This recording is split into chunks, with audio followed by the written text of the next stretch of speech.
एक बिल्डर, एक एजेंट और एक इन्वेस्टर, तीनों में से सबसे ज़्यादा पैसा कौन कमाता है? आप जो 10 to 5 आप वर्किंग कर रहे हैं उससे आपका घर चलता है, आपकी ज़रूरतें पूरी हो, आपका वेल्थ क्रिएशन कभी नहीं होगा। बहुत ज़्यादा ट्रेडिंग का भी ट्रेंड चल रहा है, बहुत ज़्यादा लोग ट्रेड कर रहे हैं स्टॉक्स पे। आज सेबी को बताना पड़ रहा है जब एडवर्टाइजमेंट के माध्यम से कि 10 में से 9 ट्रेडर्स जो है वो लॉस मेकिंग कर रहे हैं। रियल एस्टेट एक छोटी चीज़ नहीं है कि सिर्फ ज़मीन बेचना खरीदना या घर बेचना खरीदना इन्वेस्टमेंट नहीं, रियल एस्टेट बहुत बड़ा है। एक स्टॉक्स पकड़ लेते हैं मान लो जो हाई प्रॉफिट देने वाली है आगे चल के, और एक रियल एस्टेट में ऐसा प्रॉपर्टी या ऐसा लैंड जो आगे चल के देने वाली है, तो दोनों में क्या चूज करना चाहिए? रियल एस्टेट में अगर आप देखेंगे तो एप्रिसिएशन ही है, डिप्रिसिएशन है नहीं। जैसे आपको पता है सर कि हर दूसरा तीसरा इंसान एक एजेंट है, रियल एस्टेट एजेंट है।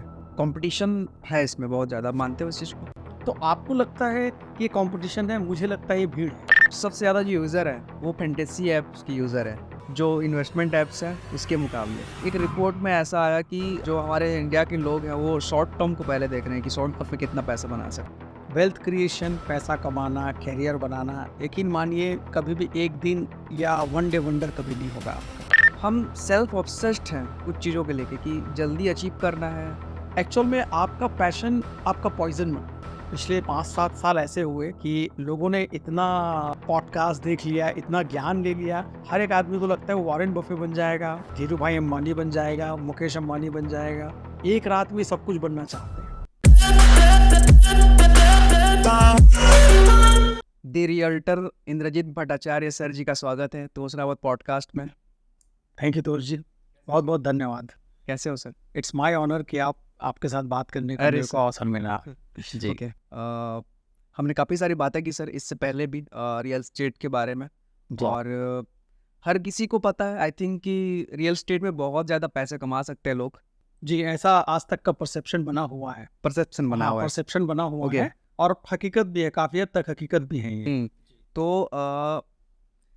मैं 3 एस्पेक्ट में बात करना चाहता हूँ सर आज।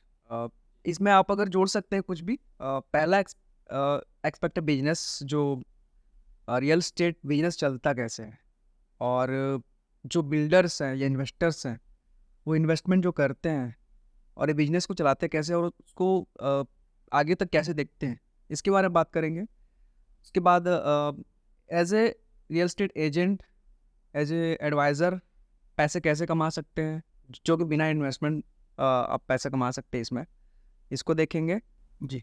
एंड थर्ड पार्ट जो है जो प्रॉपर्टी या लैंड जो खरीदते हैं, जो बायर्स हैं, एज ए इन्वेस्टमेंट वो कैसे इस चीज़ को देखते हैं। इन तीनों एस्पेक्ट के बारे में बात करेंगे और इसमें थोड़ा डीप जाएंगे सर।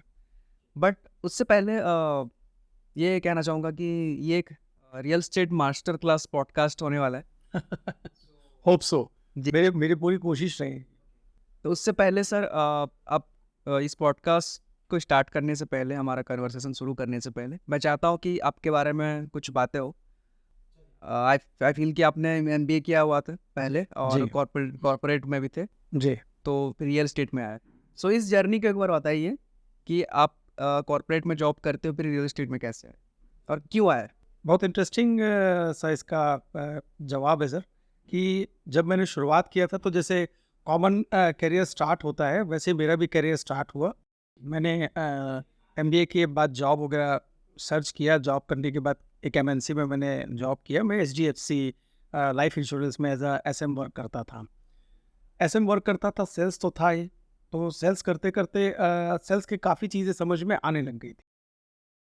उसी समय ये रियल एस्टेट जो था वो थोड़ा सा ऑर्गेनाइज्ड वे पे आगे आने लग गया, और रियल एस्टेट के पीछे जो आकर्षण है वो जैसा सबका आकर्षण होता है, मेरा भी आकर्षण था पैसा, और उसी को देखते हुए मैं इसको समझने की कोशिश करने लगा।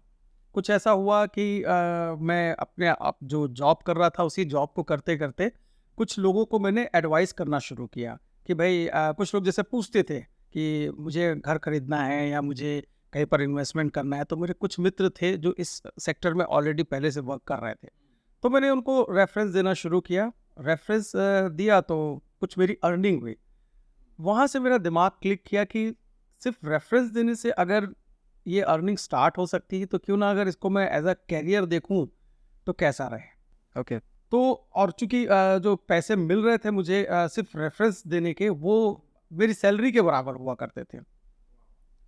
तो मेरे को एक रेफरेंस में मेरे सैलरी के बराबर पैसे अगर मिल रहे हैं, जिससे मुझे सिर्फ जिसके लिए मैं 30 दिन वर्क कर रहा हूँ और बदले में मैं किसी को रेफर कर रहा हूँ और मुझे मिल रहा है, तो वो ये मुझे ज़्यादा अट्रैक्ट किया या आकर्षित किया। तो इस तरह से मैं इस इंडस्ट्री को, इस सेक्टर को समझने की और इस सेक्टर में आने की सोचने लगा। हम्म तो जो लोग रियल एस्टेट में आना चाहते हैं जी।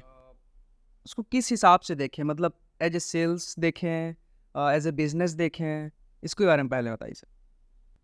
इसको समझने से पहले पहले तो ये समझिए कि रियल एस्टेट जो है, रियल एस्टेट एक छोटी चीज़ नहीं है कि सिर्फ ज़मीन बेचना, खरीदना या घर बेचना, खरीदना, इन्वेस्टमेंट नहीं। रियल एस्टेट बहुत बड़ा है। मतलब उसमें इंफ्रास्ट्रक्चर से लेके दैनिक जीवन में बहुत सारी चीज़ें होती हैं, वो सारे रियल एस्टेट के पार्ट्स होते हैं। ठीक है? इसमें मटेरियल्स भी आते हैं, इसमें लैंड भी आता है, इसमें बिल्डिंग्स भी आती है, इसमें रेंट्स भी आते हैं। ये बहुत बड़ा एरिया है। हम उसमें से बहुत छोटे-छोटे एरियाज़ में काम करते हैं। जैसे मैं जो काम करता हूँ, वो सेल परचेज़ का काम मेरा ज़्यादा रहता है। एक किसी कंपनी के साथ एसोसिएट होके इस काम को करता हूँ। तो शुरू करते हैं, जो पहला जो मेरा सवाल था उसी से।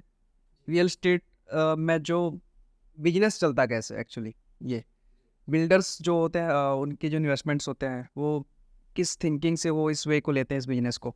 देखिए, इस बिज़नेस को स्टार्ट करने के जो बेसिक तरीके हैं, वो उस पे थोड़ा-सा अपन अगर बात करते हैं तो चीज़ें ज़्यादा क्लियर होंगी। रियल एस्टेट शुरू करने का या तो आपके पास पैसे हो, आप कोई भी रियल एस्टेट के कोई भी चीज़ें, जैसे आपके पास लैंड हो, उसको खरीद लीजिए और उसको बेचिए। ये भी एक रियल एस्टेट का सिंपल बिज़नेस है। लेकिन दिक्कत क्या होती है कि हर व्यक्ति के पास पैसे हैं नहीं, और अगर उसको रियल एस्टेट का बिज़नेस करना है या रियल एस्टेट से कुछ अर्निंग करनी है, तो फिर वो क्या करता है, कुछ ऐसी कंपनियों के साथ एसोसिएट हो जाता है जो जेन्युइन कंपनियों के साथ एसोसिएट हो जाए और उनके जो प्रोजेक्ट्स हैं, उनको सेल करने का प्रयास करे। बहुत सिंपल सा ये वर्क होता है।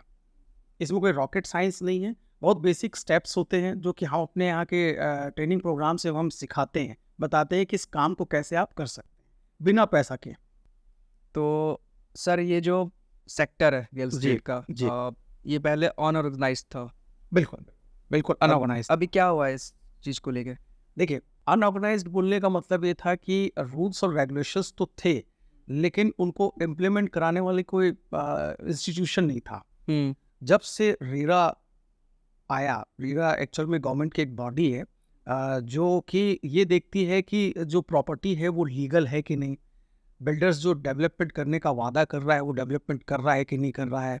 तो मतलब कस्टमर के हितों को ध्यान में रखते हुए सरकार ने एक ऐसे इंस्टीट्यूशन का एक ऐसा ऑर्गेनाइजेशन बनाया जो कस्टमर के हितों की रक्षा करती है कि उसके साथ कोई चीट ना हो।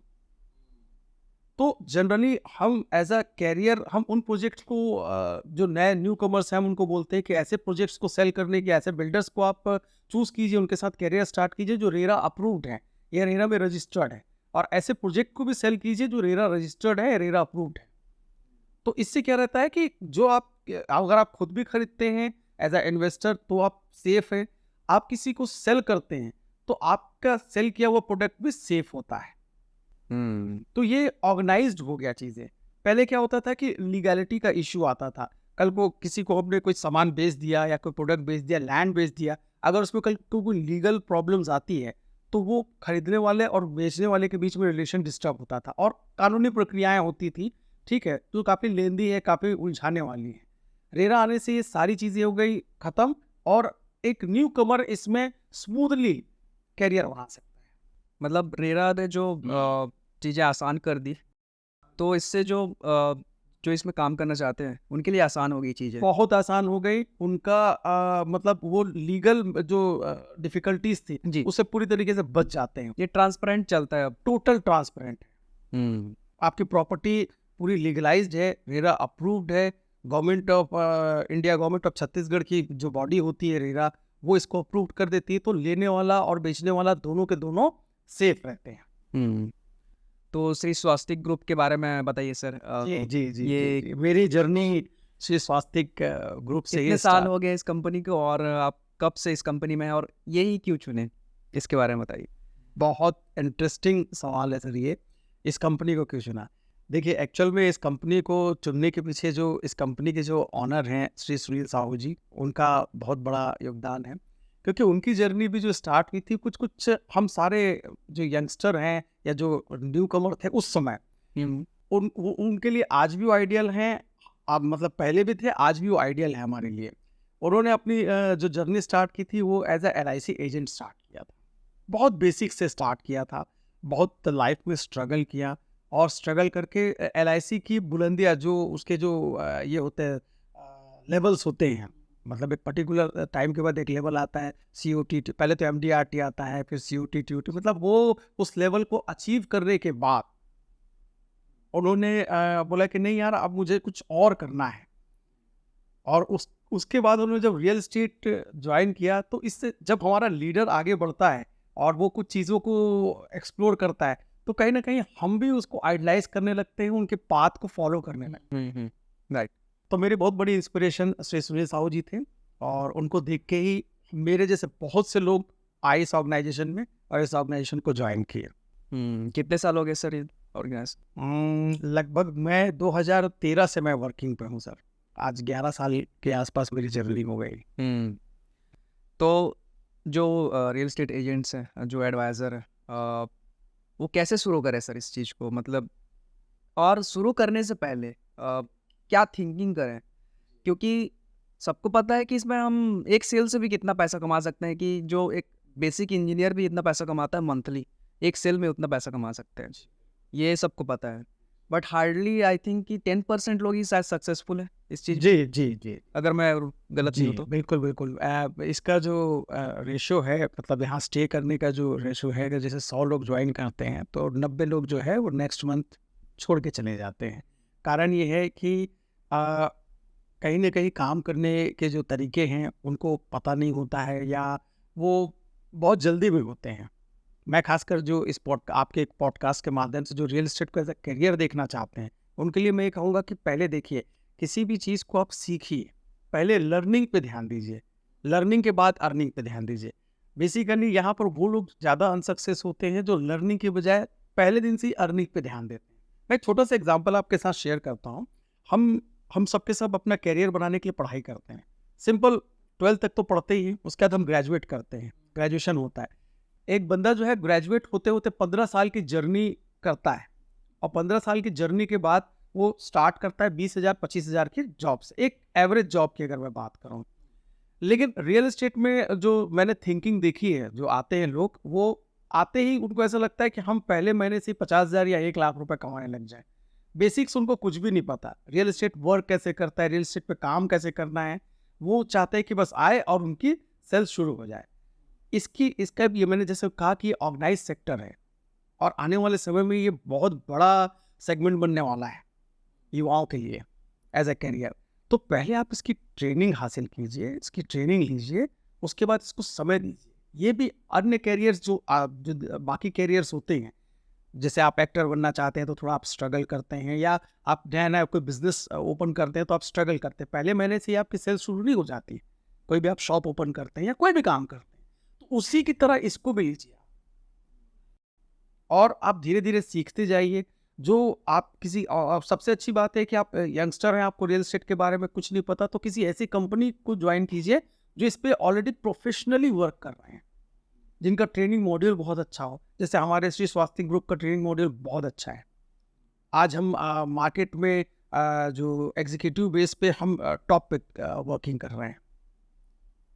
तो पहले आप ट्रेनिंग पे फोकस कीजिए, समझिए, देन आप इस पे काम कीजिए। यकीन मानिए, बहुत बेहतरीन और बहुत सुनहरा करियर है। आप इसमें बहुत कम समय पे बहुत अच्छा पैसा कमा सकते हैं। तो सर जैसे अभी भी बहुत सारे ऐसे जो छोटे सिटीज़ हैं या फिर तो वहाँ पे क्या होता है कि अभी भी जो सेक्टर है ये ऑर्गेनाइज नहीं है। जी, जैसे अभी आपने कहा कि स्वास्थ्य ग्रुप्स है यहाँ रायपुर में, और बहुत सारे रियल एस्टेट कंपनीज है जो ऑर्गेनाइज करके रखी हुई है। वही। कई कई जगह ऐसा कि वहाँ ऑर्गेनाइज नहीं है सेक्टर, तो वहाँ पे रियल एस्टेट को लेके एक जैसे आपने कहा कि यहाँ पे ट्रेनिंग प्रॉपर दिया जाता है, जी, बट एक बेसिक चीज़ें बताइए सर कि एक रियल्टर जो बनना चाहता है, जी। बेसिक स्किल क्या होना चाहिए उसमें? बेसिक स्किल सर, अगर आप जो मैंने अभी तक के समझा है इस करियर में, थोड़ा सा सोशल जो व्यक्ति है, थोड़ा सोशल है, एक्सट्रोवर्ट जिसको बोलते हैं। एक्सट्रोवर्ट बनना पड़ेगा आपको। ओके।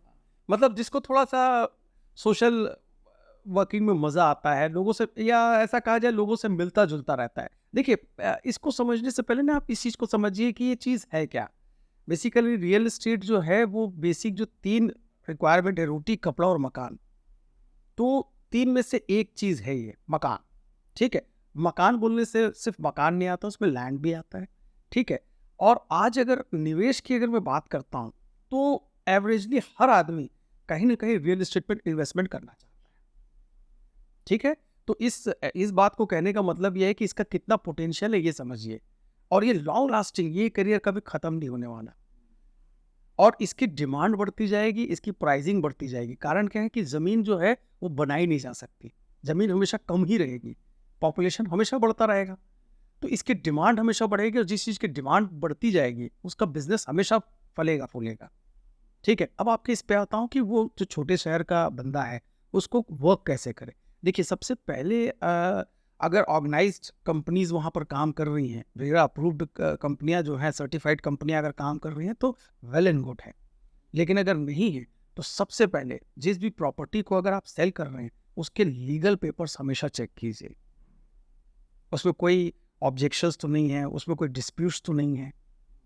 उसके लिए किसी वकील को, प्रोफेशनल्स को हायर कीजिए।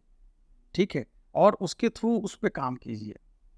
तो ये तो हो गया प्रॉपर्टी को सेल करने का। सेल करते कैसे हैं, तो मैंने आपको कहा कि थोड़ा सा सोशल हुई। ठीक है, लोगों से मिलिए, और इसको जितना नेचुरल वे पे आप सीखेंगे या करेंगे। ठीक है, मैं अक्सर देखता हूँ लोगों को जब आते हैं रियल एस्टेट का काम करने तो थोड़ा सा, पहली बात तो वो ज़्यादा महत्वाकांक्षी हो जाते हैं। मैंने बोला ना कि पहले दिन से उनको ऐसा लगता है कि सर आप जैसा करते हैं वैसे हमको करना है। आप कर सकते हैं, लेकिन हमारी बहुत लंबी जर्नी हमने यहाँ तक के देखी है, तो उसमें हम बहुत सारे उतार चढ़ाव पे, और आज भी हम सीख रहे हैं। आपको मज़ेदार बात बताता हूँ, मैं कभी भी अपने जानकारी को पूरा नहीं मानता। मुझे ऐसा लगता है कि आज भी बहुत कुछ ऐसा है जो मुझे नहीं पता। ओके।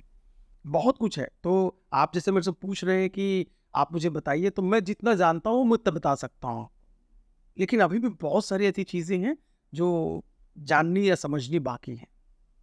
तो न्यू कमर्स है, और आजकल मैं देखता हूँ सोशल मीडिया पे लोग एक्टिव रहते हैं। ठीक है, तो उसके थ्रू भी आप काम कर सकते हैं, लोगों से मिलजुल कर भी काम कर सकते हैं। और करना क्या होता है, सिंपल सी चीज़ है, उसको निवेश करना है और आपको उसको गाइड करना है। हम लोगों का as a real estate realtor या रियल एस्टेट एजेंट के रूप में हमारा काम कंसल्टेंसी का है। ठीक है, हम कंसल्ट करते हैं कि आपको कुछ चीज़ें निवेश करना है, हमारे पास बेटर ऑप्शंस हैं। ओके। ठीक है, दूसरी चीज़ ये है कि मैं हमेशा रियल एस्टेट को टॉप इन्वेस्टमेंट्स में मानता हूँ। जो हमारे यहाँ जो इंडिया का जो कल्चर रहा है, कभी भी रियल एस्टेट को आप एज अ इन्वेस्टमेंट देखते हैं, अच्छा इन्वेस्टमेंट है, टॉप इन्वेस्टमेंट क्यों मानता हूँ। देखिए, इन्वेस्टमेंट में आज के समय में 2-3 टूल्स हैं। जैसे रियल एस्टेट तो एक है, गोल्ड है, शेयर मार्केट है। ठीक है, शेयर मार्केट में निवेश कीजिए, बहुत अच्छी चीज़ है।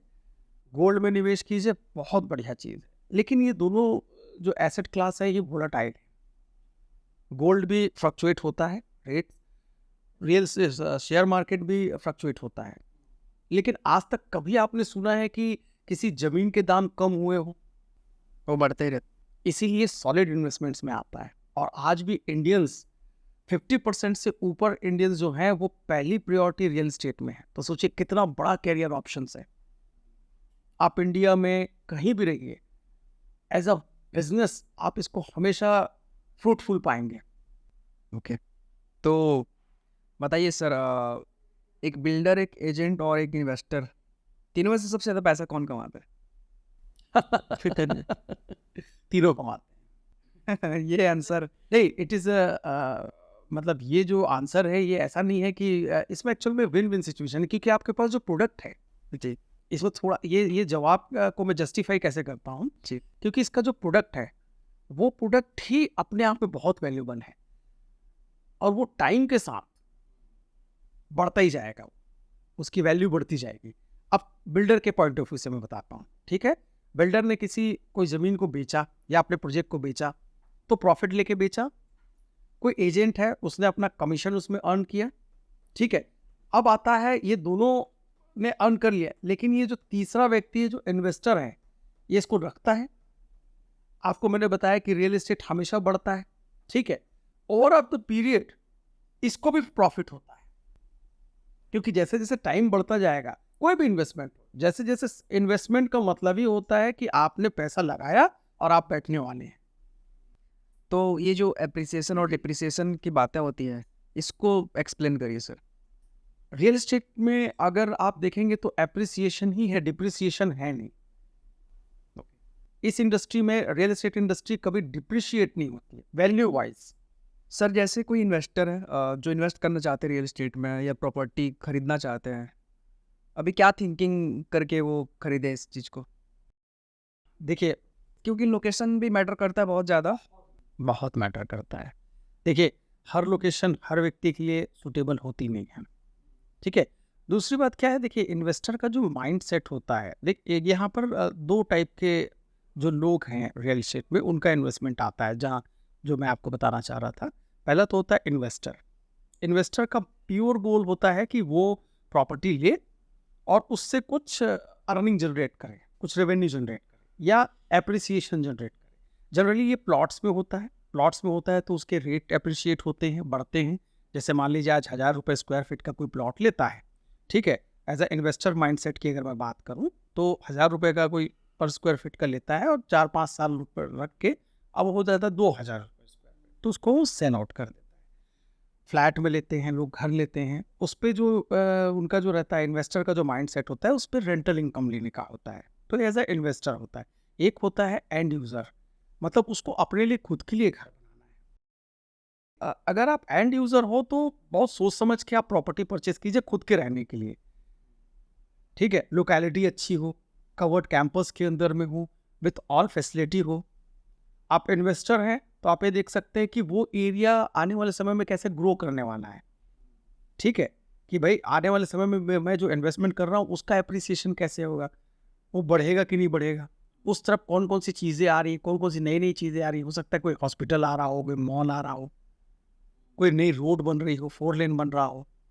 तो मतलब क्या अट्रैक्शन है जो आने वाले समय में उसकी प्रॉपर्टी या उसके जो एसेट है उसकी वैल्यू बढ़ाने वाला है।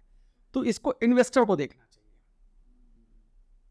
तो सर अभी के टाइम पे जो लोग हैं, बहुत ज़्यादा ट्रेडिंग का भी ट्रेंड चल रहा है, बहुत ज़्यादा लोग ट्रेड कर रहे हैं स्टॉक्स पे और ये सारी चीज़ें हैं, उनके बारे में क्या कहना चाहोगे? मतलब लॉन्ग टर्म के लिए कोई सोच नहीं रहा है। बहुत सारे जो यंगस्टर्स भी है, मैं सुनते रहता हूँ कि ट्रेडिंग सीख रहे हैं या फिर ट्रेड कर रहे हैं पैसे लगा के, अभी स्टार्टिंग में 500 1000 ऐसे करके भी।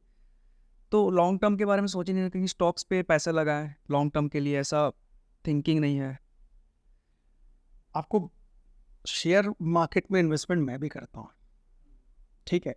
देखिए, शेयर मार्केट में अगर इन्वेस्टमेंट आप कर रहे हैं तो आपके पास ना जब तक नॉलेज नहीं है, प्लीज मत जाइए, पहले प्रॉपर ट्रेनिंग लीजिए। आज सेबी को बताना पड़ रहा है जब एडवर्टाइजमेंट के माध्यम से कि 10 में से 9 ट्रेडर्स जो है एफ&ओ जो करते हैं वो लॉस मेकिंग कर रहे हैं। आप अपने घर के पैसे, आपने जमा पूंजी, हो सकता है आप कुछ अर्निंग नहीं कर रहे हो, अपने पापा से पैसे लिए हों, आपने किसी दोस्त से पैसे लिए हों, आपको ऐसा लग रहा है कि मैंने सुबह लिया शाम को बेचा पैसे कमा लिए। हो सकता है कि आप बिगिनर लक के शिकार हो जाए। बिगिनर लक ये होता है कि आज आप पहली बार आपने लगाया 10,000 रुपये लगाया, आपने हो सकता है 15,000 रुपये कमा लिया, लेकिन आप एंड ऑफ द डे आपके हाथ में कुछ नहीं बचने वाला। ये मैं नहीं कह रहा हूँ, मतलब आप सुनिए, जो इस क्षेत्र के महारथी हैं उन्होंने पैसा ट्रेडिंग से नहीं बनाया, उन्होंने पैसा इन्वेस्टमेंट से बनाया। इसके बारे में प्रॉपर ट्रेनिंग ली। जैसे रियल एस्टेट में मैं बोलता हूँ कि हर क्षेत्र में आप प्लीज पहले लर्निंग में आइए, चाहे शेयर मार्केट हो, चाहे रियल एस्टेट हो। शेयर मार्केट सीखिए, सीखने के बाद लगाइए। और अगर आप सीखना भी नहीं चाहते, आपके पास टाइम भी नहीं है, आपके पास सिर्फ पैसा लगाना है कि भाई मैं तो वर्किंग हूँ, मेरे पास इतना वक्त रहता नहीं, म्यूचुअल फंड बेस्ट ऑप्शन है सर। ओके, म्यूचुअल फंड में लगाइए। एक प्रोफेशनल जिसको फंड मैनेजर बोलते हैं वो आपके पैसे को मैनेज करता है। एक मामूली सी फीस देके आप अपना पैसा अच्छे स्टॉक्स में लगा सकते हो, दिन भर का उसका काम ही वही है, अच्छे स्टॉक को पिक करना। और बेस्ट वे है एसआईपी कीजिए, हर महीने थोड़ा थोड़ा पैसा डालिए, इस पे कंपाउंडिंग होता है। कंपाउंडिंग का इफेक्ट इतना गजब का है, आप 5,000 से भी शुरू कर सकते हैं, 500 से शुरू कर सकते हैं आप एसआईपी। आज तो इतना अच्छा समय है। लेकिन हाँ, मैं यंगस्टर को आपके पॉडकास्ट के माध्यम से बोलूँगा कि प्लीज़ ट्रेडिंग से बचें, और अगर ट्रेडिंग कर रहे हैं तो पहले प्रोफेशनल बने, पहले प्रॉपर ट्रेनिंग लीजिए, सर्टिफाइड एजेंसी से ट्रेनिंग लीजिए जो आपको सही चीज़ सिखाए। तो सर ये अ, एक स्टॉक्स पकड़ लेते हैं मान लो, जो हाई प्रॉफिट देने वाली है आगे चल के, एक बेहतरीन स्टॉक्स, और एक रियल स्टेट में ऐसा प्रॉपर्टी या ऐसा लैंड जो आगे चल के देने वाली है, तो दोनों में क्या चूज़ कर सकते हैं या क्या चूज़ करना चाहिए? बाय प्रोफेशन तो मैं लैंड को ही बोलूँगा, सियोरिटी ज़्यादा है इसमें, लो और भूल जाओ, ठीक है। स्टॉक में वॉलेटिलिटी है। मैं ये कह सकता हूँ कि अगर आपके पास 100 रुपये हैं, 100 रुपये हैं, तो मैं बोलूँगा 50 से 60 रुपये आप कम से कम रियल एस्टेट पे ज़रूर लगाइए, और बाकी का 30 से 40 रुपये जो है वो आप स्टॉक में लगा सकते हैं। और उसमें भी अगर आपके पास प्रॉपर इन्फॉर्मेशन है तब लगाइए, नहीं तो म्यूचुअल फंड के माध्यम से एसआईपी के थ्रू कीजिए। Index fund? इंडेक्स फंड लगा सकते हैं साहब आप, इंडेक्स फंड्स हैं, एक्टिव मैनेज फंड्स हैं, ठीक है, तो उस पर लगा सकते हैं, काफ़ी अच्छे रिटर्न्स है और कंपाउंडिंग में रिटर्न्स है। अब मुझे तो ऐसा लगता है कि ये दोनों एसेट क्लास सबसे बेहतरीन एसेट क्लास है। हाँ, लेकिन ये है कि दोनों में आपको प्रॉपर समय देना पड़ेगा। शॉर्टकट में ना रियल एस्टेट में पैसा बनेगा और ना ही आपका शेयर मार्केट में पैसा बनेगा, आपको समय प्रॉपर देना पड़ेगा। एक स्टडी था सर, मतलब जरोदा जो इन्वेस्टमेंट कंपनी है जो, और जो ड्रीम इलेवन है, तो उसमें ये था कि जो फैंटेसी जो गेम्स हैं उस और जो इन्वेस्टमेंट ऐप्स हैं, बहुत फ़र्क था उसमें। सबसे ज़्यादा जो कंज्यूमर है, कस्टमर है, या फिर सबसे ज़्यादा जो यूज़र है, वो फैंटेसी ऐप्स की यूज़र है, जो इन्वेस्टमेंट ऐप्स हैं उसके मुकाबले। तो ये एक रिपोर्ट में ऐसा आया कि जो हमारे इंडिया के लोग हैं वो शॉर्ट टर्म को पहले देख रहे हैं कि शॉर्ट टर्म में कितना पैसा बना सकते हैं। आपके सवाल में ही आपका जवाब है। फैंटेसी ऐप, काल्पनिक, तो जो भी चीज़ें हैं वो काल्पनिक हैं, ठीक है। इसमें 100 लोग, बहुत सिंपल सा फंडा है सर, आप समझिए। इसमें 100 लोग पैसा लगाएंगे, एक आदमी बनने वाला है, ठीक है। तो लगाने वाले बने ना बने, लगवाने वाला तो बन ही रहा है। आप और इन्वेस्टमेंट में क्यों जो इन्वेस्टमेंट ऐप है उसमें सबके सबको पैसा मिलना है, क्योंकि वो इन्वेस्टमेंट है। आप पैसा लगाने वाले हैं, समय देने वाले हैं। फैंटेसी ऐप के बारे में बोल सकते हैं कि जो एक कहावत है ना सर कि जुआ खेलने वालों से ज़्यादा खिलाने वाला कहाँ है। सर हमेशा से रहा है, लोग इसको समझते नहीं है। 10 लोग जुआ खेल रहे हैं, जीतने वाले तो 2 या 1 ही होंगे, ठीक है। 9 हारने वाले हैं, लेकिन जो खिलाएगा वो हमेशा जीतेगा। और मुझे लगता है सर कि आपके खून पसीने की कमाई जुए के लिए नहीं होती। आप उसको इन्वेस्टमेंट कीजिए, इन्वेस्टमेंट की रफ्तार कम हो सकती है, हो सकता है आप रातों रात आपका पैसा डबल ना हो, लेकिन आपका पैसा डबल होगा इसकी गारंटी है अगर आप समय देते हैं। चाहे वो मार्केट के निवेश में दीजिए, चाहे आप रियल एस्टेट में दीजिए। टाइम मेन फैक्टर है जो मैंने अभी तक के सीखा है। तो अभी एज ए करियर अगर रियल एस्टेट में कोई आना चाहते हैं एज ए करियर, उसको परमानेंट जॉब बनाना चाहते हैं, या फिर तो आपने बताया स्किल्स के बारे में, बेसिक सेल्स स्किल्स होनी चाहिए, कन्वर्सेशन बातचीत करने वाला होना चाहिए। तो इसको एज ए प्रोफेशनली अगर हम करें तो ये बेटर ऑप्शन हो सकता है। बहुत बेहतरीन ऑप्शन है। लोग क्या है प्रोफेशनली इसको करते नहीं है। देखिए, मैं ना आपके इस प्रश्न से पहले कुछ चीज़ें थोड़ा सा आपके साथ फैक्ट्स पे डिस्कशन करता हूँ। ओके। हमारे यहाँ इंडिया में सेकेंड लाइन इनकम को उतना महत्व तो नहीं दिया जाता जितना उसको देना चाहिए। आप मानिए, अगर आपके खर्चे पूरे करने के बाद आपके पैसे ठीक ठाक बच रहे हैं तब तो ठीक है, अगर नहीं बच रहे हैं तो आपको तुरंत एक सेकेंड लाइन इनकम के तरफ बढ़ना चाहिए, एक पार्ट टाइम इनकम के रूप में बढ़ना चाहिए। इसके बारे में हम नहीं सोच पा रहे हैं। फॉरेन में ये कल्चर बहुत पहले से है। एक एक आदमी 2-2 3-3 प्रोफेशंस में जुड़ा हुआ है और वो प्रॉपर वे पे टाइम देता है। इसीलिए आप देखेंगे कि वेल्थ वहाँ ज़्यादा क्रिएट होती है। हम लोग क्या करते हैं, हम अपनी कमाई से बहुत जल्दी संतुष्ट हो जाते हैं। हम आगे के बारे में विज़न ही लेते हैं। विज़न सोचते ही नहीं कि हम क्या कर सकते हैं। अब मैं आपके प्रश्न के ऊपर आता हूँ कि कोई व्यक्ति अगर रियल एस्टेट पे करना चाहता है, तो मैं उसको बोलूँगा सर अगर बिगिनर हो आप, आपको कुछ नहीं पता, तो आप इसको एज़ अ पार्ट टाइम शुरू कीजिए। पहले चीज़ों को समझना शुरू कीजिए। पहले किसी ऐसे व्यक्ति के पास आइए जो इस क्षेत्र का जानकार हो, ठीक है? और मैंने आपको कहा था पहले ये पॉसिबल नहीं था, आज अच्छी कंपनीज़ हैं जो इन टैलेंट्स को प्लेटफ़ॉर्म्स प्रोवाइड कर रही हैं। उनमें से हमारी खुद की श्री स्वास्थ्य ग्रुप एक कंपनी है, जो ऐसे टैलेंट्स को ये करती हैं, प्रमोट करती हैं कि अगर आप कुछ करना चाहते हैं रियल एस्टेट को कैसे आप करना चाहते हैं, वो आइए, पार्ट टाइम शुरू कीजिए और जब आप इसमें सेटल्ड हो जाएँ, आपको एक करियर लगने लगे, आप इससे अच्छी अर्निंग, क्योंकि देखिए आपके पर्सनल प्रोफाइल को भी ये बिज़नेस सूट करना चाहिए और इस बिज़नेस को आपका प्रोफाइल भी सूट करना चाहिए। देखिए हर बिज़नेस हर व्यक्ति के लिए नहीं होता है। इसीलिए मैंने कहा कि इसको एज़ अ पार्ट टाइम शुरू कीजिए और समझिए अगर आपका रुझान इस बिज़नेस के रुझान से मिलता है, तो फिर आप इसको फुल टाइम कीजिए। लेकिन अगेन वही बोलूँगा कि प्रॉपर ट्रेनिंग के बाद ही शुरू कीजिए। तो जैसे आपको पता है सर कि हर दूसरा तीसरा इंसान एक एजेंट है, रियल एस्टेट एजेंट है। कंपटीशन है इसमें बहुत ज़्यादा, मानते हो इस चीज़ को? बिल्कुल है सर। उसको ओवरकम कैसे कर सकते हैं? देखिए, कंपटीशन पहले भी था, अभी भी है और आगे भी रहेगा। इस मार्केट में 50% 50 टू 60% लोगों के पास प्रॉपर इन्फॉर्मेशन नहीं है। तो आपको लगता है कि ये कंपटीशन है, मुझे लगता है ये भीड़ है।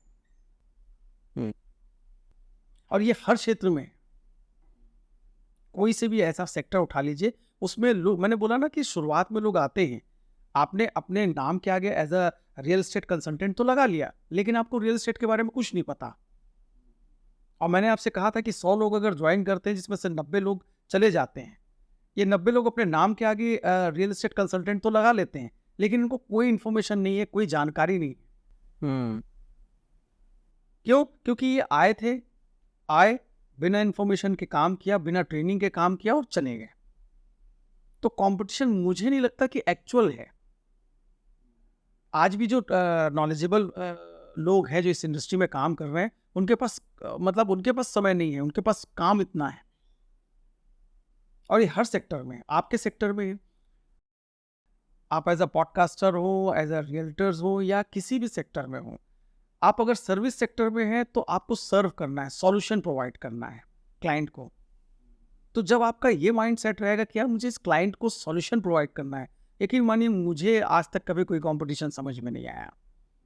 मैं अपने सारे क्लाइंट्स को सॉल्यूशन प्रोवाइड करता हूँ कि उनकी नीड क्या है, ओके। और उनको मैं क्या हेल्प कर सकता हूँ। सेल के पीछे नहीं भागना है।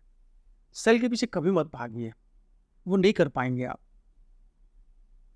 आप प्रोसेस के पीछे भागिए। और यकीन मानिए सेल्स जो है वो बाई प्रोडक्ट है, इनकम बाई प्रोडक्ट है। लोगों को लगता है कि हम इनकम के लिए काम करते हैं। मैं बोलता हूं आप काम कीजिए, इनकम अपने आप आती है। आपको मैं बहुत इंटरेस्टिंग फैक्ट बताता हूं इस इंडस्ट्री, मतलब आप जब इस प्रोफेशन में आते हैं तो लोगों को लगता है कि इसमें बहुत मेहनत लगती है। आप यकीन मानिए अगर आप प्रोसेस को फॉलो करते हैं, आप सर्व करते हैं, आप सॉल्यूशन प्रोवाइड करते हैं, तो आप रेफरेंस के बेस पे इतना काम मिल जाएगा कि आपके पास समय नहीं होगा। सर रियल एस्टेट में जो आते हैं वो एक्चुअली क्या होता है कि सेकंड इनकम सोर्स सोच के ही आते हैं, और इसको लॉन्ग टर्म के लिए या फिर परमानेंट करियर शायद नहीं सोचते ज़्यादा लोग, इसीलिए 90% लोग फेल हो जाते हैं। बिल्कुल 100% यही बात है। तो जो भी रियल एस्टेट में आना चाहते हैं, कौन से एज से आना चाहिए? क्या इसमें एज लिमिट है, या फिर जो बाउंड्रीज सेट करते हैं अपने से, या फिर जो टारगेट सेट करते हैं कि मैं यहाँ से इतना पैसा निकाल लूँगा और फिर हो गया, मेरा हो गया इतना निकाल लिया मैं, और फिर आउट हो जाता है इस चीज़ से? मतलब आपका कहना है कि एक सर्टेन टारगेट पूरा होने के बाद चले गए। तो मैं मतलब इस चीज़ को आपसे जानना चाहता हूँ कि परमानेंट करियर इसको कैसे बनाया जाए लॉन्ग टर्म के लिए? मतलब ऐसा ना हो कि ये पार्ट टाइम ही रह जाए। क्योंकि मैं ये पार्ट टाइम में बिलीव नहीं करता सर, नहीं करता मतलब एक्चुअली जब आप पार्ट टाइम करने जाते हो, तो आप उसमें नहीं कर पाओगे। हमको ऐसा लगता है, ये मेरा पर्सपेक्टिव है, generally part time some time रहता है, सम टाइम के बाद फिर वो कभी नहीं होता। क्योंकि कंटेंट क्रिएशन भी जो करियर है, लोग ये सोचते हैं कि हम वीडियो शूट कर रहे हैं, आके बना रहे हैं। नो, ये हमारा जो आप जो 9 टू 5 जॉब करते हो, ये भी हम इसी तरीके से काम करते हैं। सर जॉब है ये, जॉब है ये। और इसमें मुझे ऐसा लगता है 9 टू 5 जॉब में तो आपको पता होता है क्या करना है, रोज आप वो वर्क कर रहे हैं, राइट। लेकिन आपके क्रिएटिव फील्ड में ये पता नहीं रहता कि आपको क्या करना है। तो रियल एस्टेट में भी मैं ये मानता हूँ कि आपका कोई टाइम का वो नहीं है, फिक्स नहीं है टाइम का, कि आप इतने से इतने ही करेंगे। ये अच्छी बात भी है और अच्छी ही बात है। देखिए सबसे बड़ी बात यह है कि रियल एस्टेट में आज आपको बताता हूँ कि रियल एस्टेट एक ऐसा सेक्टर है जिसके लिए कोई प्रॉपर एलिजिबिलिटी नहीं है, कोई बैरियर नहीं है इसमें, एंट्री बैरियर। एंट्री बैरियर नहीं है, एजुकेशन वाइज, ठीक है, age wise, education wise, age wise, anybody can do this business, ठीक है। लेकिन मैं ये मानता हूँ, मेरा ऐसा पर्सनल मानना है कि आपको प्रॉपर अपनी एजुकेशन पूरी करनी चाहिए। एटलीस्ट आप ग्रेजुएट हो जाएं, ग्रेजुएशन के बाद, क्योंकि देखिए क्या होता है, हाँ अगर आपके पास वर्किंग के मतलब आप स्टडी के साथ कुछ अर्निंग करना चाहते हैं, that is very good option, ठीक है। आप देखेंगे फॉरेन कंट्रीज में क्या करते हैं लोग, रेस्टोरेंट्स में पार्ट टाइम काम करने लगते हैं या कुछ भी काम करते हैं। पार्ट टाइम बोलने का मतलब मेरा ये है कि आप स्टार्ट वहाँ से कीजिए, समझने के लिए, शुरुआत, Right. टेस्ट लेने के लिए। और कभी भी आप पार्ट टाइम में पैसा नहीं कमा पाएंगे जब तक कि आपका डेडिकेशन फुल टाइम ना हो। पार्ट टाइम में भी फुल टाइम डेडिकेशन की जरूरत होती है, ओके। ठीक है। मैंने आपको कहा कि लोग शुरू तो पार्ट टाइम, एक्चुअल में इंडिया में मैंने बोला ना सेकंड इनकम को उतना इंपॉर्टेंस दिया नहीं जाता। जबकि जो सेकंड इनकम सोर्स जो होने वाला है, वो आपके जो मेन स्ट्रीम सोर्स है इनकम का, उससे ज़्यादा वो बेनिफिट देगा। आपकी सेविंग्स बन सकती है। आप जो 10 to 5 आप वर्किंग कर रहे हैं, उससे आपका घर चलता है, आपकी ज़रूरतें पूरी होती हैं, आपका वेल्थ क्रिएशन कभी नहीं होगा। आप यकीन मानिए, ये मेरा व्यक्तिगत अनुभव है, चाहे कितना बड़ा भी व्यक्ति हो, उसका 10 to 5 जॉब से वेल्थ क्रिएट नहीं कर पाता। वेल्थ क्रिएशन के लिए कुछ आपको एक्स्ट्रा करना पड़ेगा। और ऐसा भी नहीं कह रहा हूं कि सिर्फ रियल एस्टेट ही कर सकते हैं, जो आपको बेस्ट लगता हो, जिसमें आप कंफर्टेबल। जी, फ्रीलांसिंग के बहुत सारे ऑप्शन, बहुत सारे फ्रीलांसिंग के ऑप्शन है, real estate one of them, ठीक है। तो अब मैं रियल एस्टेट पे आता हूँ। रियल एस्टेट के लिए कोई एलिजिबिलिटी नहीं है, कोई भी व्यक्ति इसको ज्वाइन कर सकता है, अबव 18 हो, ठीक है, उसको आ जाए, ट्रेनिंग लेके इस काम को सीख सकता है। सीखना जरूरी है क्योंकि उसको कुछ पता है नहीं, ठीक है। दूसरी बात यह है कि आपने कहा कि एक टारगेट सेट हो जाता है, उसके बाद आदमी चला जाता है। देखिए जब तक जीवन है, टारगेट बदलते रहेंगे आपके।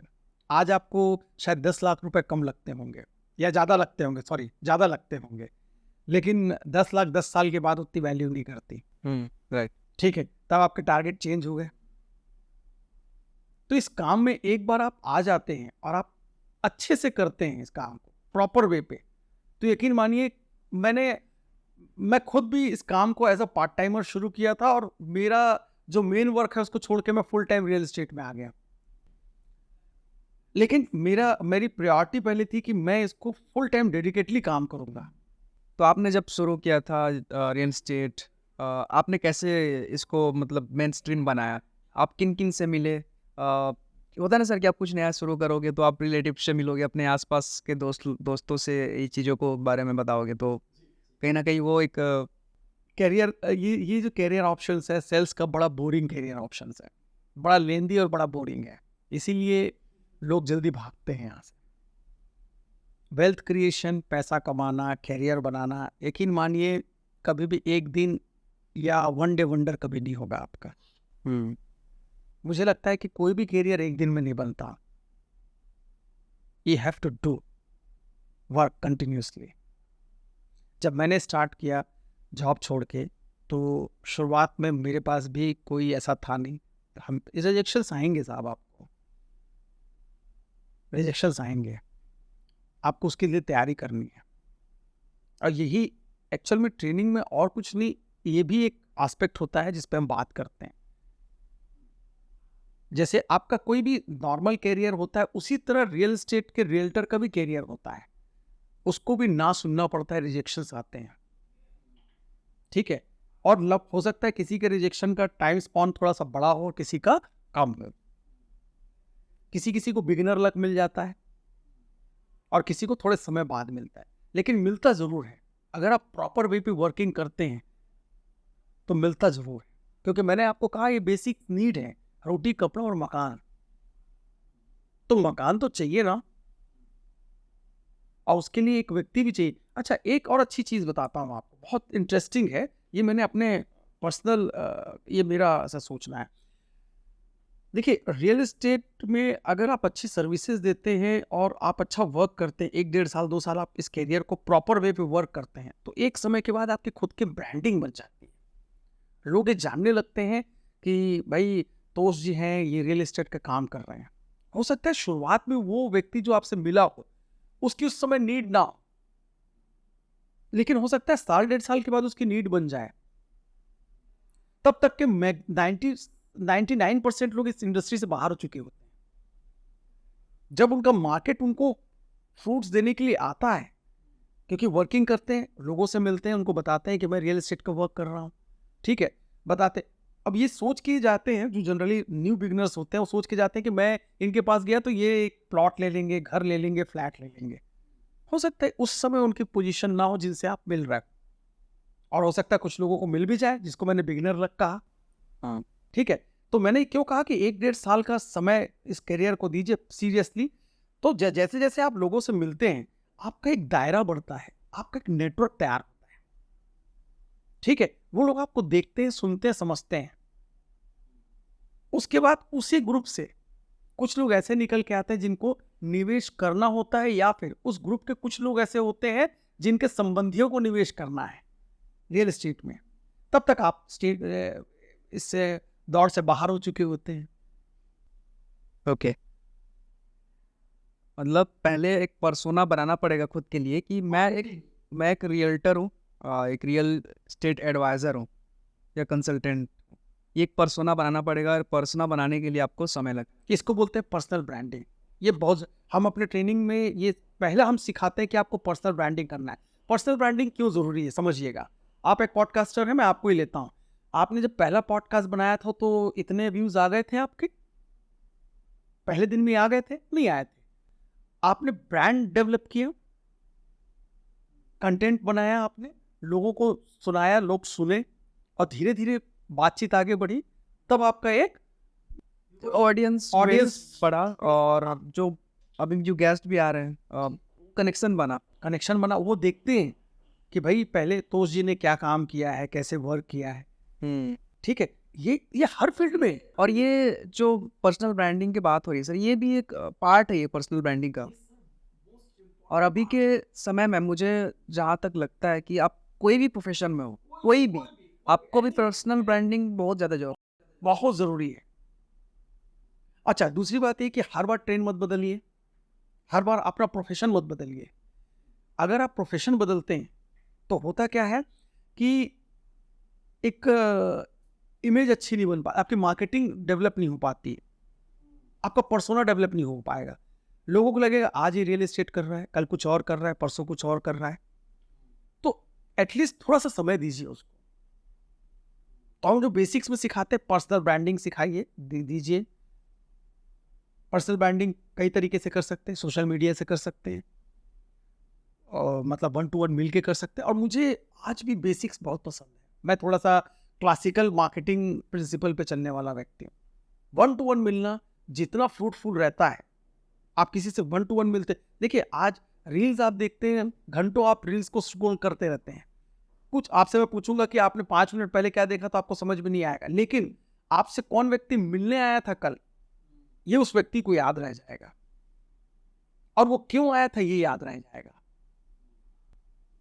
तो मैं आज भी जितने भी लोग इस इंडस्ट्री में आ रहे हैं, आना चाहते हैं या आ चुके हैं, उनसे मैं व्यक्तिगत रूप से बोलूंगा कि प्लीज 1-to-1 मिलने की कोशिश कीजिए लोगों से। इसमें एक चीज़ और है सर, मतलब जो जैसे हर प्रोडक्ट का एक कस्टमर होता है, मतलब टारगेट कस्टमर जिसको बोलते हैं। रियल रियल एस्टेट के भी बारे में वही है कि ये टारगेट कस्टमर वही वही हो सकते हैं, क्योंकि हम क्या करते हैं कभी-कभी कि किसी को भी अपना प्रोडक्ट शो करते हैं। ये आपका मेहनत मेहनत खराब होती है आपकी और इसीलिए रिजेक्शंस ज़्यादा आते हैं। हाँ, कि आप गलत जगह प्रोडक्ट दे रहे हैं, उनको नीड ही नहीं है या फिर वो एलिजिबल नहीं है उस प्रोडक्ट के लिए और आप उसको पिच कर रहे हैं। देखिए ये भी बहुत इंपॉर्टेंट सवाल है। यहाँ पर भी गलती करते हैं। लोगों को जो रिजेक्शंस आते हैं उनके करियर में, वो करेक्ट ऑडियंस तक नहीं पहुंच पाते हैं, करेक्ट बायर तक नहीं पहुंच पाते हैं। जैसे आपने बोल दिया कि लोगों से जितना हो सके मिलो। अब लोग क्या है, मिलेंगे लोगों से, ठीक है। अब रिजेक्शन आएगा क्योंकि आप गलत कस्टमर के पास जा रहे हो। ये भी एक होता है सर। तो अगर इफ ये एफर्ट नहीं, ये होता नहीं सर, यही होता है। अभी तक के जो मेरा अनुभव रहा है, जो मैं लोगों से पूछता हूँ, भाई तो क्या कारण है जिसकी वजह से तुम नहीं कर पा रहे हो, तो बोलते सर हम तो रोज 5 लोगों से मिलते हैं, रोज 5 लोगों से मिल रहे हैं, लोग उनसे बात करते हैं, लेकिन हमारा कन्वर्जन नहीं आ रहा है। मुझे एक चीज बताइए, एक आदमी खरीदने की क्षमता नहीं है, सॉरी टू से क्षमता नहीं है, और उसको मैं अपने प्रोडक्ट को बता रहा हूँ, तो वो तो ना ही कहेगा ना। जी, तो पहले हम कस्टमर सेगमेंट को पकड़ना सीखते हैं। ये हमारे ट्रेनिंग का बहुत बड़ा हिस्सा है, ये बहुत इंपॉर्टेंट चीज़ है। बहुत इंपॉर्टेंट। एक्चुअल में ऐसा कहा जाए कि 50% जो आपका बिजनेस है, कोई भी बिजनेस हो, चाहे पॉडकास्टिंग में हो या किसी भी एरिया में हो, आपको अगर correct audience, correct buyers, correct customers मिल रहे हैं जिसको आप रिकॉग्नाइज कर पाए, आपका 50% काम खत्म। इसके इसके जो ये है, मतलब कस्टमर कैसे पहचाने, देखिए सर बहुत सिंपल सा है। जिसके पास थोड़ा सा फाइनेंशियल ठीक है, जिसकी थोड़ी थोड़ी सैलरी ठीक है, उसको शॉर्टलिस्ट करके मिलने की कोशिश कीजिए।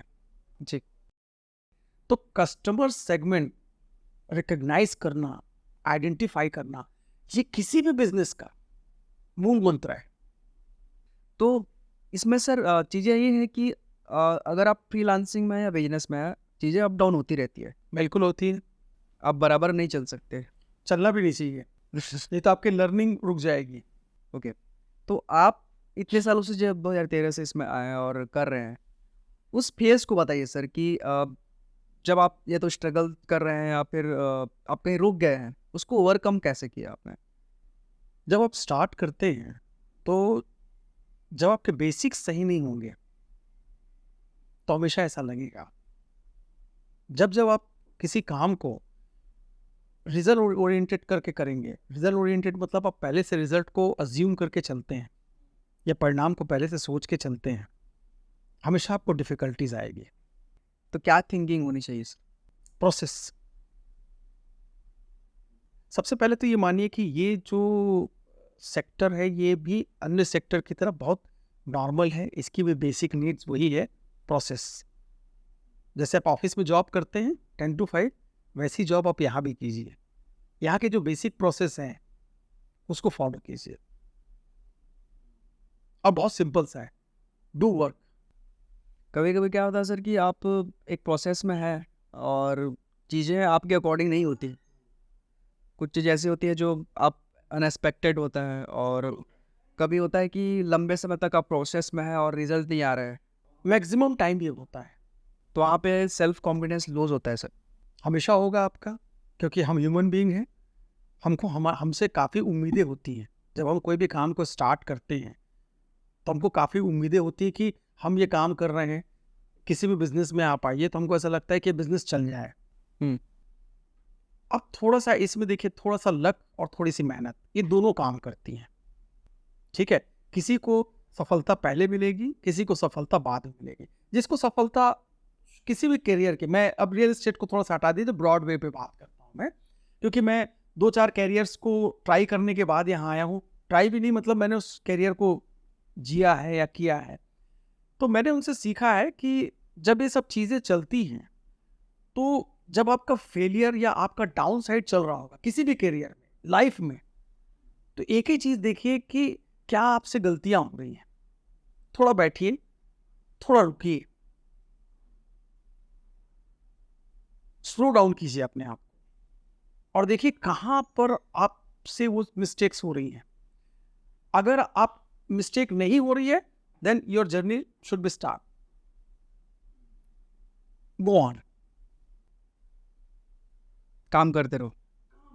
बट सर अभी के जो यंगस्टर्स है, और ये इसी चीज़ मैं भी गुजर चुका हूँ, गुजर भी रहा हूँ। आई थिंक आपसे कुछ डिस्कशन अब अलग वे से करना चाहता हूँ कि हम सेल्फ ऑब्सेस्ड हैं कुछ चीज़ों के लेके कि जल्दी अचीव करना है, या फिर प्रोसेस में शायद हम लोग इतना एफर्ट डालते हैं, शायद ये भूल जाते हैं कि अपने मेंटलिटी को भी मैनेज करना है। होता है सर एक चीज़ कि आप कोई कंपनी बिल्ड कर रहे हैं, कंपनी तो आपकी चल रही है अच्छे से, लेकिन खुद की साइकोलॉजी मैनेज नहीं होता है। एक्चुअल में क्या है सर, हम लोग ना अभी सोशल मीडिया से बहुत इन्फ्लुएंस्ड है, और हमारे पास, हमारे सामने इतने लोग सच्चे झूठे किस्सों के साथ आ रहे हैं कि हम उनको देख के बड़ा आइडलाइज करने लग गए। आज जिसको देखो वही बात करता है, 1 करोड़ 2 करोड़ 4 करोड़ 10 करोड़, मतलब चिल्लरों की तरह बात करता है। उसके पीछे की हकीकत क्या है? क्या वाकई उसके पास वो पैसे हैं? कैसे कमाए उसने पैसे?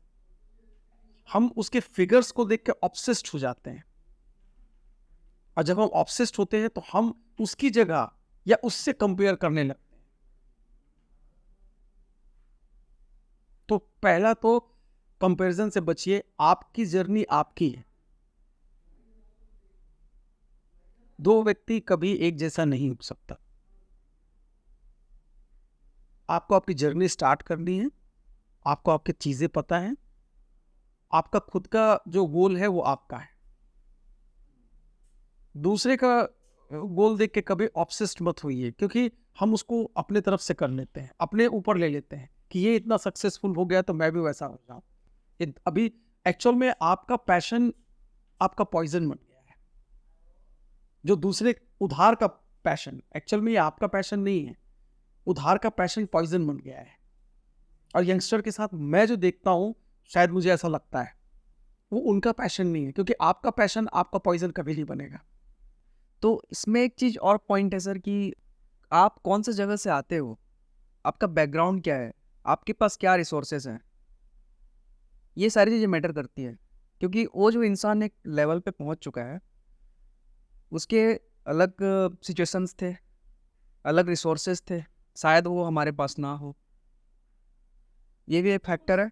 बिल्कुल ठीक है, बिल्कुल ठीक है। इसीलिए तो मैंने कहा कि उधार का पैशन लेने की जरूरत क्या है आपको? सर आप उस जैसा बन नहीं पाएंगे। आपकी जर्नी अलग है, आपके कंफर्ट और अनकंफर्ट जोन अलग हैं, आपका काम करने का तरीका, सोच का तरीका बिल्कुल अलग है। तो आप अपनी इंडिविजुअलिटी पे आइए ना, आप जो कर सकते हैं उस पर फोकस कीजिए। आप क्या है वो समझिए और उसके आधार पे काम कीजिए। यकीन मानिए लेटर सूनर आप सक्सेस होंगे, आपको कोई नहीं रोक सकता। और हम क्या करते हैं, डिस्ट्रैक्शंस, कुछ परसेप्शन आ जाते हैं कि ये चीज़ें डिस्ट्रैक्शंस है, वो चीज़ें डिस्ट्रैक्शंस है, तो हम दोस्तों से भी खुद को अलग कर लेते हैं। मुझे लगता है सबसे प्यारे इस दुनिया में कोई प्यारे लोग हैं तो वो दोस्त ही हैं। आप क्या हैं कैसे हैं उससे उससे कभी मतलब नहीं रहता। राइट। मतलब मैं अगर बोल रहा हूँ फाइनेंशियली आप कितने अच्छे हैं, उससे कोई मतलब, आपके दोस्तों को कभी, खासकर बचपन के जो दोस्त होते हैं, तो वहाँ जजमेंट वो जज नहीं बिल्कुल करते। नहीं। यकीन मानिए बचपन के दोस्त ही सुकून देते हैं। बाद में तो जब बड़े होते हैं तो प्रोफेशनल रिलेशन बनते हैं, जो बनते और बिगड़ते रहते हैं। लेकिन बचपन के दोस्त आखिरी तक के साथ जाते हैं, जिनको हम चड्डी बड्डी बोलते हैं। बिल्कुल, इसीलिए चंडी बड्डी बोलते हैं। तो इसमें इस सेल्फ ऑब्सेशन के बीच जो मैं प्रोसेस अब कर पा रहा हूँ, और जो मैंने भी जर्नी किया है सर, ये शेयर करना था आपसे इसलिए कि हम क्या सोचते हैं कि वो डिस्ट्रैक्शंस हैं, दोस्तों से दूर हो जाओ और खुद को उनसे अलग कर लो, आइसोलेट कर लो, फिर कुछ जो भी काम है, आप इस चीज़ को मानते हो कि हम अगर मस्ती भी करें और इधर जितना भी ऑब्सेस्ड हो जाए, काम उतना ही होने वाला है, कोई प्रोडक्टिविटी नहीं बढ़ता है। दोस्तों के साथ आपकी प्रोडक्टिविटी कभी नहीं घटेगी। वर्क एक्चुअल में बिल्कुल अलग चीज़ है। हमको थोड़ा सा गलत जानकारी दी है कि दोस्तों से दूर रहो या ये सब डिस्ट्रैक्शन है। मुझे कभी नहीं लगा। आज मैं दोस्तों के साथ जितना अच्छे से फील करता हूँ, उनके साथ बैठता हूँ, बातचीत करता हूँ, मुझे इन्हांस करता है। और जब आप मेंटली फिट रहते हैं तो आप फिजिकली भी होंगे, और फिजिकली फिट है तो फाइनेंशियली भी फिट होंगे। बीमार व्यक्ति कभी भी फाइनेंशियली और फिजिकली फिट नहीं हो सकता, मेंटली। तो दिमाग को सुकून आपके दोस्त देंगे। बहुत से एंटरप्रेन्योर हैं सर अभी जो इसी सेल्फ ऑब्सेशन की वजह से वो आउट हो चुके हैं मार्केट से, होंगे। हेल्थ वाइज, मेंटली भी। और क्या होता है, हम बहुत ज़्यादा तेज़ भागने की कोशिश करते हैं। अब स्लो डाउन करने का समय है। ये पिछले 5-7 साल ऐसे हुए कि लोगों ने इतना पॉडकास्ट देख लिया, इतना ज्ञान ले लिया, हर एक आदमी को लगता है वो वॉरेन बफे बन जाएगा, धीरू भाई अंबानी बन जाएगा, मुकेश अंबानी बन जाएगा। इनकी जर्नी कितने सालों से चल रही है वो नहीं देख पा रहे हैं, टाइम नहीं देना चाहते, एक रात में सब कुछ बनना चाहते हैं। आपको टाइम देना पड़ेगा। उन्होंने बहुत मेहनत की, आज इसलिए बने हैं।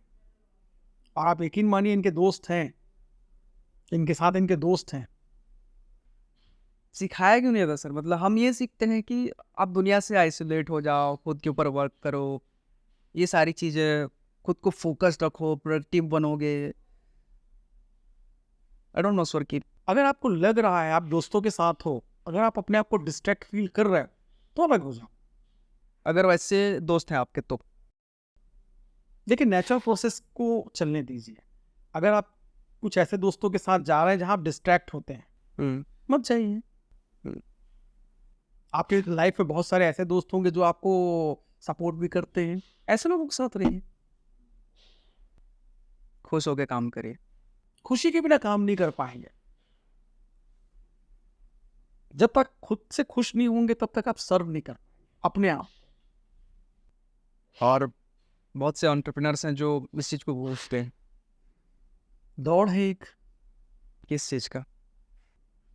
कहीं पहुंचने का, जहां उनका कोई आइडियल व्यक्ति बैठा हो, उसको बीट करना चाहते हैं। मुझे ऐसा लगता है कि आप अपनी दौड़ खुद कीजिए और हर दिन अपने से बेहतर करने की कोशिश कीजिए। अगर रेस लगानी ही है तो अपने से बेहतर करने की कोशिश कीजिए, ये ज़्यादा बेहतर है। प्रतिदिन खुद से खुद के ऊपर बेहतर होते जाइए।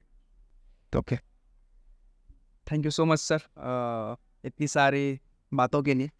Thank you, thank you very much. Real estate के बारे में तो ठीक है, वो एक प्रोफेशन है आपका। जी। और मैं ये कहना चाहूँगा कि इंद्रजीत सर एक मेरे मेंटर है, मेरे पर्सनल मेंटर है। काफ़ी सारी चीज़ों के बारे में डिस्कस करता हूँ इनसे, जो मुझे हेल्प करती है मेरे करियर को, मेरे पर्सनल लाइफ को। और लाइफ में सर एक मेंटर होना जरूरी है। बिल्कुल, एक ऐसा व्यक्ति होना चाहिए जिससे आप डिस्कस कर सकें, अपनी चीज़ों के बारे में खुल के बात कर सकें। That's it. Thank you so much sir, thank you very मुझे मच। अपना समय देने के लिए। थैंक यू, और see you soon sir. Thank you, Thank you, sir. Thank you.